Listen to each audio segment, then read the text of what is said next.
yes. I wanted to look at, right, the employer's responsibility when enforcing garnishment orders. Yes.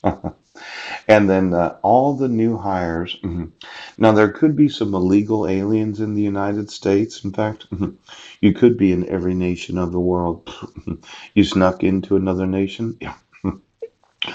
Well, my concern, yes, is that you got divorced and your marriage certificate is from Mexico, ooch, Guatemala. Ooh.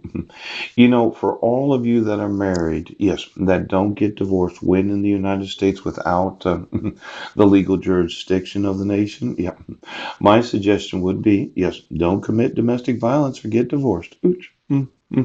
Because they can find you as soon as you're employed.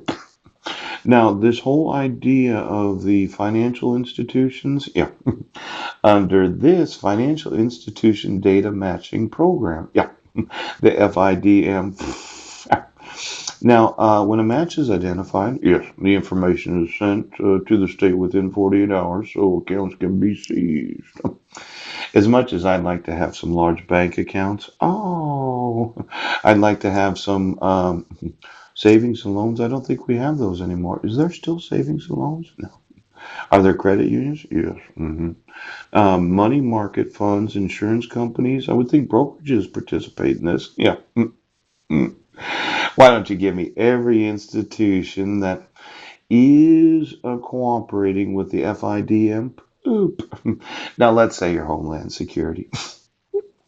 Not only do you know every employer, yes, of every employee, you know every financial institution of every bank account, yes, all in the name of domestic violence and child abuse, yes, so as to be able to garnish the wages or seize the assets of every individual that hasn't paid child support.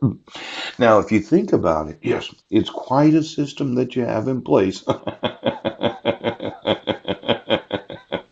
Why don't we get a hold of all those banks? Yes. Savings and loan institutions, if they still exist, money market funds. And then there's the insurance companies. You know, I would like to contact the insurance companies that have an obligation, yes, I do, to make sure that the assets of those that did not pay child support are seized. Now, let's say I was going to buy a whole life policy.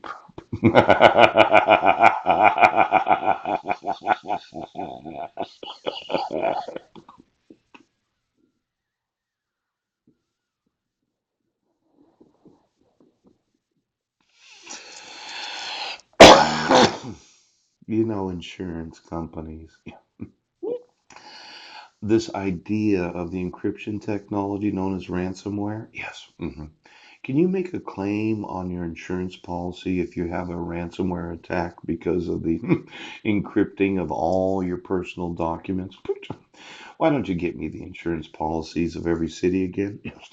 Every county, every state, and then those tribal governments, ooch, and then the federal government. I was thinking that maybe Homeland Security thought that if there was going to be a terrorist attack on the United States, isn't that right? 60 Minutes. The terrorists, yes, would attack the army. Now, isn't that the way that we think of it? These terrorists, right, are going to go right for the U.S. military, Department of Defense. But this idea of going after cities, sneaky. Isn't that right? Now, what if the insurance companies found out, yes, that they had direct liability for a terrorist attack in the United States of America? I would have thought that this little town, wherever that was at, yes, they probably sent into their insurance company, well, we had a terrorist attack, I'd like you to pay on the policy. And this larger, the city that, whomever it was, yes, that paid the $20 million, they probably billed their insurance for that. Is terrorist attack coverage that you have to have as a city now? A lot of insurance companies will probably like me a lot more than a lot of other individuals, considering the money that you're saving. Could you get me the computers of every insurance? Oh, look at AIG Greenberg. How are you? You remember that bailout we had after the last? No, it was a credit crisis. Yes. American International Group. It's Paul. Now listen.